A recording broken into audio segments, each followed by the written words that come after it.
आज बिहार में प्रचार प्रसार करेंगे मुख्यमंत्री योगी आदित्यनाथ। दोपहर 12:30 बजे मोतिहारी में उनकी रैली आयोजित की गई है। पूर्वी चंपारण के पिपरी में भी दूसरी रैली सीएम की होनी है। फिर उसके बाद गया पहुंचेंगे। गया के यात्री में सीएम योगी की तीसरी रैली आयोजित की गई है। तो आज बिहार के 3 अलग अलग जिलों में उत्तर प्रदेश के मुख्यमंत्री योगी आदित्यनाथ की रैलियां आयोजित की गई हैं। सबसे पहले 12:30 बजे मोतिहारी जाएंगे, यहां जनसभा को संबोधित करेंगे। एनडीए प्रत्याशी के पक्ष में चुनावी हुंकार भरते हुए दिखाई देंगे। वहीं दूसरी तरफ पूर्वी चंपारण पहुंचेंगे। पिपरी विधानसभा क्षेत्र में सीएम योगी की रैली रखी गई है और फिर तीसरी रैली ये जो रैली है वो गया में है। गया में सीएम योगी आदित्यनाथ की तीसरी और आखिरी रैली आज के दिन की होगी। तो गया के यात्री में सीएम योगी की तीसरी रैली आयोजित की गई है। जनसभा को संबोधित करते हुए मुख्यमंत्री योगी आदित्यनाथ आज बिहार विधानसभा चुनाव के दूसरे चरण की तैयारी कर रहे हैं।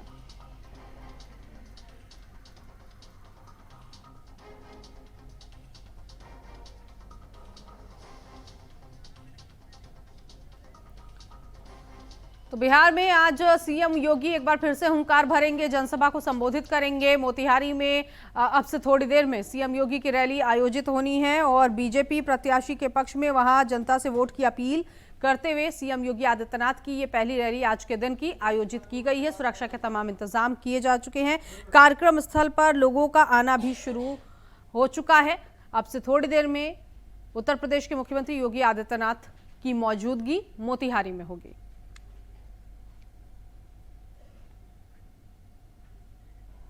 उधर ट्रांजिट विजिट पर आज कुशीनगर आएंगे पीएम नरेंद्र मोदी। कुशीनगर अंतर्राष्ट्रीय एयरपोर्ट पर उतरेगा विमान और 2 बजे बेतिया से एयरपोर्ट पर पहुंचेगा पीएम नरेंद्र मोदी का विमान। 2:30 बजे पीएम मोदी दिल्ली के लिए रवाना होंगे। तो आज कुशीनगर में पीएम नरेंद्र मोदी होंगे। अंतर्राष्ट्रीय एयरपोर्ट पर पीएम नरेंद्र मोदी का विमान उतरेगा। 2 बजे बेतिया से एयरपोर्ट पहुंचेंगे पीएम नरेंद्र मोदी।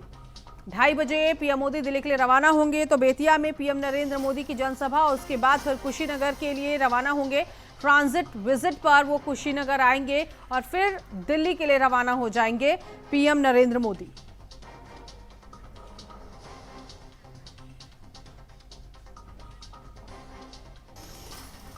आगे बढ़ेंगे। देवरिया पुलिस को बड़ी सफलता हाथ लगी है। दरअसल पुलिस और अंतर्राज्यीय पशु तस्कर के बीच मुठभेड़ देखने को मिली और इसमें आरोपी को गोली लगने के बाद उसे गिरफ्तार कर लिया गया। पकड़ा गया तस्कर बिहार के सिवान का बताया जा रहा है, जो गौवध अधिनियम में वांछित था। मुठभेड़ के दौरान पुलिस ने मौके से तमंचा और बाइक बरामद की है। तो देवरिया पुलिस की ये बड़ी कार्रवाई देखने को मिली, जहां पुलिस और पशु तस्कर के बीच मुठभेड़ हुई है। गोवध अधिनियम के तहत ये गिरफ्तारी की गई है और मुठभेड़ में आरोपी जख्मी हो गया। उसके पास से तमंचा और बाइक बरामद की गई।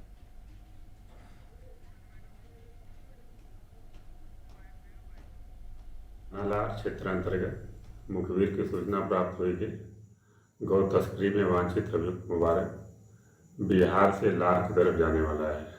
इस सूचना पर खरौनिया मोड़ पर जब पुलिस टीम द्वारा चेकिंग की जा रही थी तो पुलिस टीम को देखकर मुबारक मोटरसाइकिल घुमाकर भागने लगा तथा पुलिस टीम पर फायरिंग करने लगा। महाराजगंज के कलवारगढ़ के पास भीषण सड़क हादसा हुआ। बता दें, बाइक पर सवार 2 युवक अपने घर जा रहे थे। इसी दौरान कालीनगर गांव के पास तेज रफ्तार 4 पहिया वाहन ने उन्हें टक्कर मार दी। हादसा इतना भीषण था कि दोनों की मौके पर ही मौत हो गई। पुलिस ने शवों को पोस्टमार्टम के लिए भेज दिया है और मामले की जांच शुरू कर दी गई है।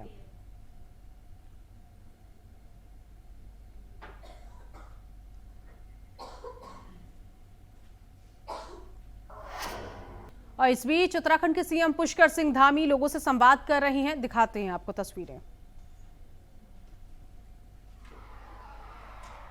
तो मुख्यमंत्री पुष्कर सिंह धामी इस वक्त कई नेता, वरिष्ठ नेता यहां पर पहुंचे हुए हैं और इस कार्यक्रम में सीएम पुष्कर सिंह धामी इससे पहले शहीदों को नमन किया था, उनकी प्रतिमा पर माल्यार्पण, और काफी संख्या में यहाँ पर महिलाएं भी पहुंची हैं। सभी का अभिवादन खुद सीएम स्वीकार यहाँ पर करते हुए उनके बीच जा रही हैं। और जो कार्यक्रम आयोजित किया गया है आज, ये कार्यक्रम शुरू हो रहा है। तमाम यहाँ पर जो लोग पहुंचे हैं आप देख सकते हैं कि सीट पर लोग बैठे हुए हैं और खुद मुख्यमंत्री उनके बीच पहुंच रहे हैं और फिर उसके बाद मुख्यमंत्री जनसभा को संबोधित करने के लिए आगे की तरफ बढ़ रहे हैं।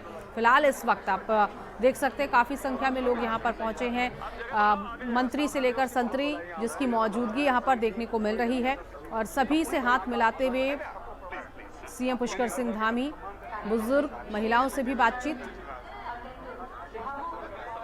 तो शहीदों की प्रतिमा पर माल्यार्पण किया उन्होंने और उन्हें नमन भी किया है। बता दें कि राज्य स्थापना दिवस के मौके पर उत्तराखंड में इस वक्त तैयारियां चल रही हैं।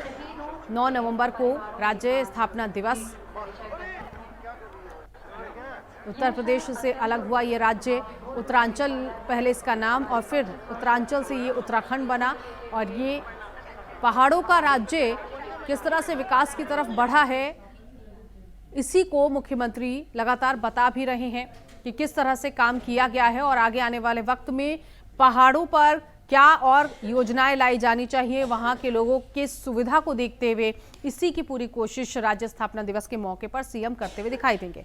बहरहाल आगे बढ़ेंगे। खबर मुजफ्फरनगर से मिल रही है जहां प्रतिबंधित झोटा बुग्गी रेस का वीडियो वायरल हुआ है। रेस के दौरान एक झोटा बुग्गी रॉन्ग साइड में जाकर बस से टकरा गई।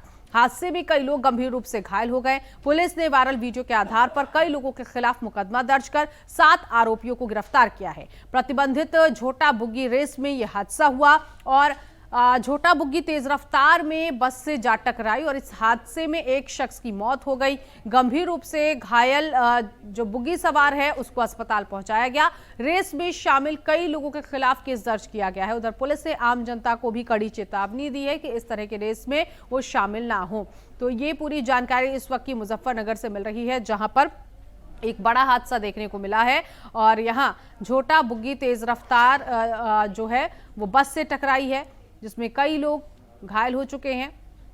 दरअसल रॉन्ग साइड से ये बुग्गी जा रही थी और बस से टकरा गई। हादसे में कई गंभीर रूप से जो लोग घायल हैं उनको अस्पताल पहुंचाया गया। पुलिस ने वायरल वीडियो के आधार पर कई लोगों के खिलाफ मुकदमा दर्ज किया है। 7 आरोपियों को गिरफ्तार किया गया।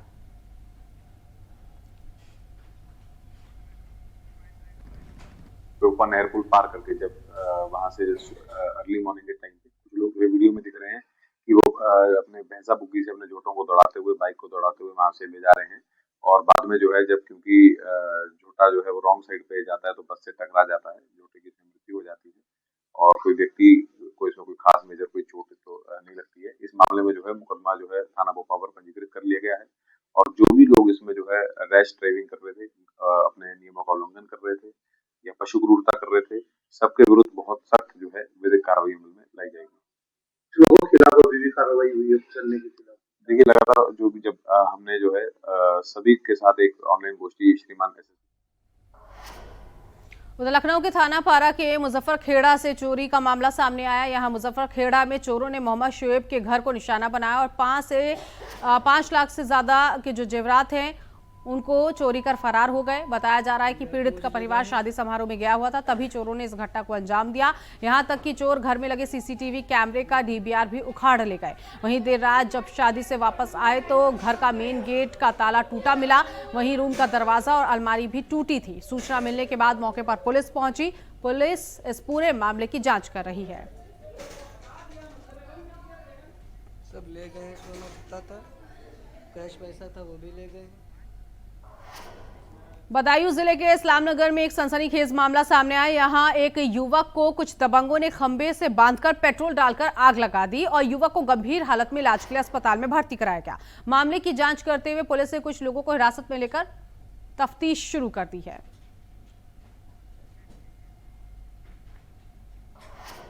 अलीगढ़ के इगलास में बाइक सवार 3 युवकों पर बदमाशों ने फायरिंग कर लूट की घटना को अंजाम दिया। इस हादसे में तीनों युवक गंभीर रूप से घायल हो गए। फायरिंग के बाद बदमाश मौके से फरार हो गए और सूचना मिलने पर पुलिस मौके पर पहुंची।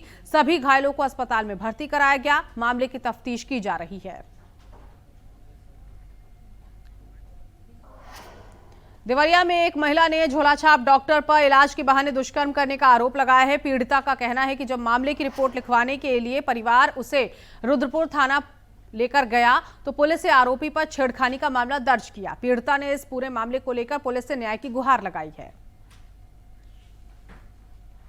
डॉक्टर है, मुझे दवा का बहाना लेकर गया बोला था कि मैं तुम्हें इलाज कराऊंगा, चौरी चौरा लेकर जाने के लिए बता रहा था। तो मान लीजिए हम उसका दवा हमेशा कराते थे, हम लोग उस पर विश्वास करके उसके साथ हम चले गए। और ये बोला था कि तुम ही नहीं हो, 2-3 औरत और है मेरे साथ जाएंगी। तो हम बोला मेरी भाभी से कि तुम मत साथ मत जाना, और 2-3 औरत है और बच्चे भी चल जाएगी साथ में। हमारी भाभी कहे थे ठीक है, जब 3 औरत है तो भी चले तो क्या बात होगी, इसीलिए हम उसके साथ चले गए। उसके बाद मुझे लेकर गया हॉस्पिटल में, वहाँ से थोड़ी सी आगे हॉस्पिटल है, हम महिला हम डॉक्टर हैं।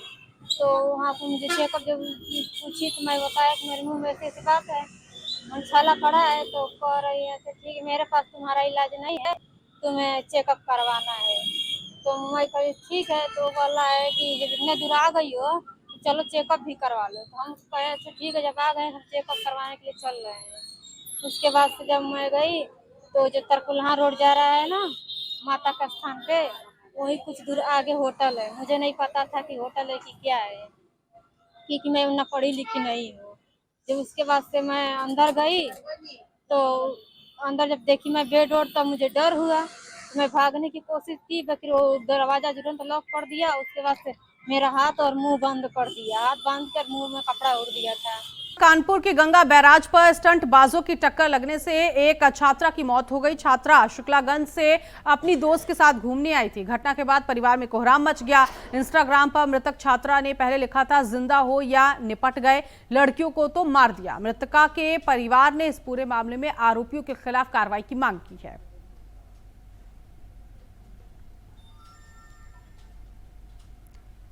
तो कानपुर से पूरा मामला सामने आया, जहां स्टंट बाज की टक्कर में एक छात्रा की मौत हो गई।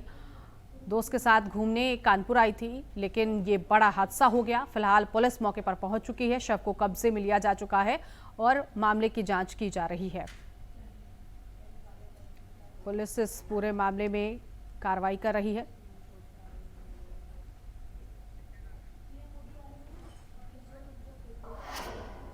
सहारनपुर में एक नाबालिग किशोरी के अपहरण और दुष्कर्म का मामला सामने आया है और इस पूरे मामले में पुलिस कार्रवाई कर रही है। दरअसल आपको बता दें कि सहारनपुर के गांव टिडोली से ये हत्या की खबर सामने आई। नाबालिग के साथ दुष्कर्म का प्रयास किया गया है और इस पूरे मामले में पुलिस अब जांच कर रही है। पीड़ित पिता ने न्याय की मांग कर रहा है।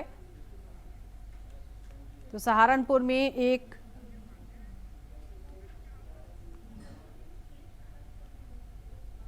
नाबालिग किशोरी के अपहरण दुष्कर्म के प्रयास का ये पूरा मामला सामने आया है। पिता ने आरोप लगाया कि 6 आरोपियों ने उनकी बेटी को जबरन उठाकर घर में बंद कर दिया और दूध में नशीली गोलियां पिलाई गईं। इसके बाद नाबालिग के साथ दुष्कर्म की कोशिश की गई। आसपास के लोग मौके पर पहुंचे, पुलिस को सूचना दी गई। पीड़िता के पिता ने एसएसपी से मांग की है कि सभी गवाहों को इस पूरे मामले में शामिल किया जाए ताकि सच्चाई सामने आ सके। दोषियों के खिलाफ कड़ी कार्रवाई की मांग की है।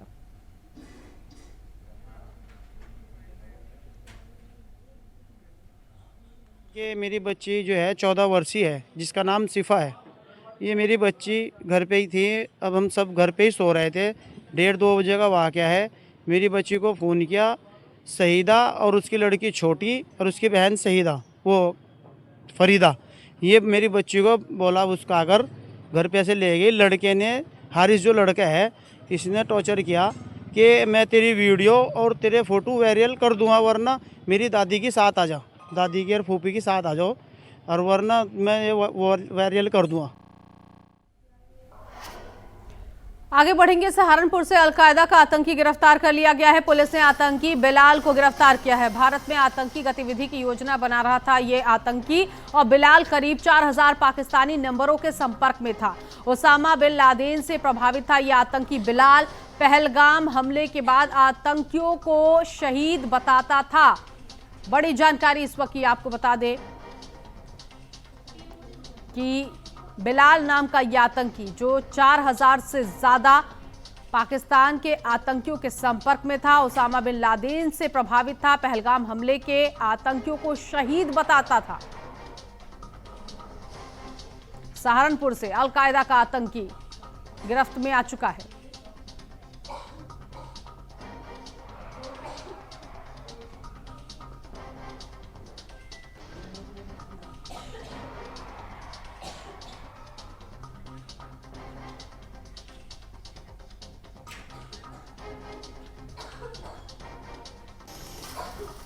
इस बीच बिहार के सीतामढ़ी आपको लिए चलते हैं, जहां पीएम नरेंद्र मोदी जनसभा को संबोधित कर रहे हैं।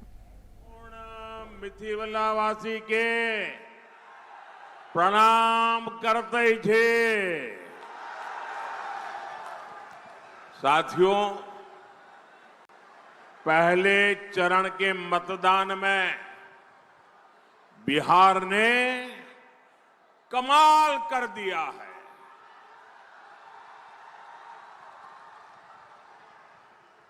पहले चरण में जंगल राज वालों को 65 वोल्ट का झटका लगा है।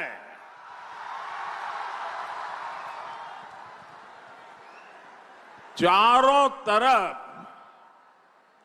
ये चर्चा है कि बिहार के नौजवानों ने विकास को चुना है,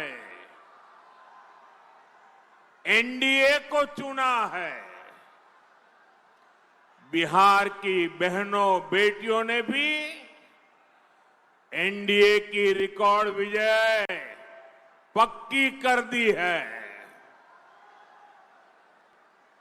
आप लोग बैठिए, सबकी आप बैठिए, बैठिए। हाँ, पीछे लोगों को दिखना चाहिए। आपकी सेल्फी वगैरह बाद में लेना।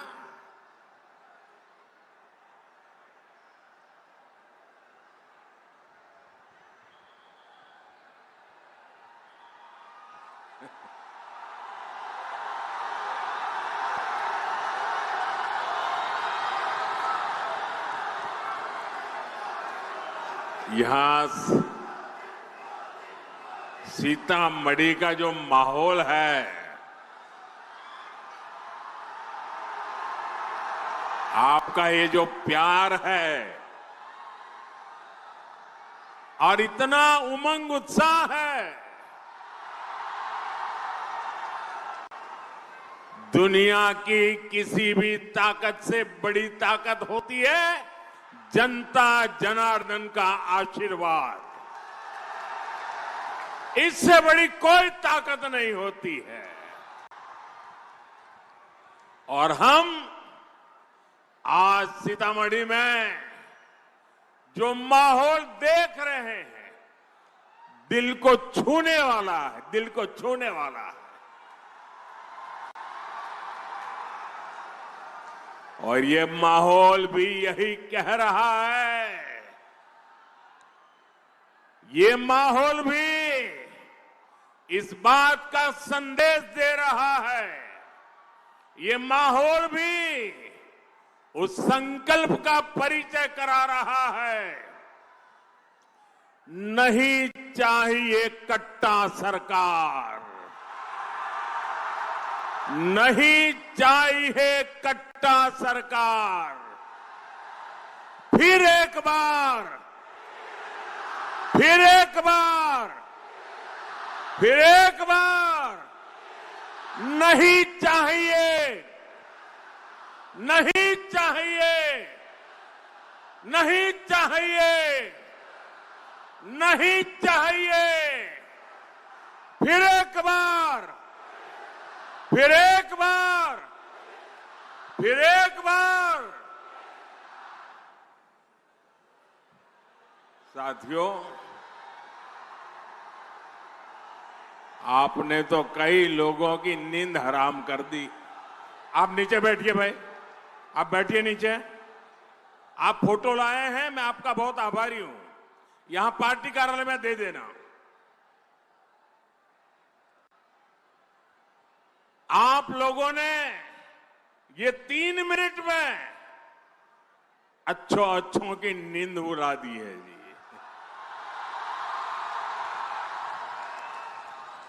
यही तो जनता जनार्दन की ताकत होती है। साथियों, मां सीता की इस पुण्य भूमि पर आया हूं, ये भी बड़ा सौभाग्य है। और मुझे 5-6 साल पहले का आज का ही दिन याद आता है। आपको भी याद आ जाएगा। वो तारीख थी 8 नवंबर 2019। याद कीजिए, 8 नवंबर 2019 माता सीता की इस धरती पर मैं आया था।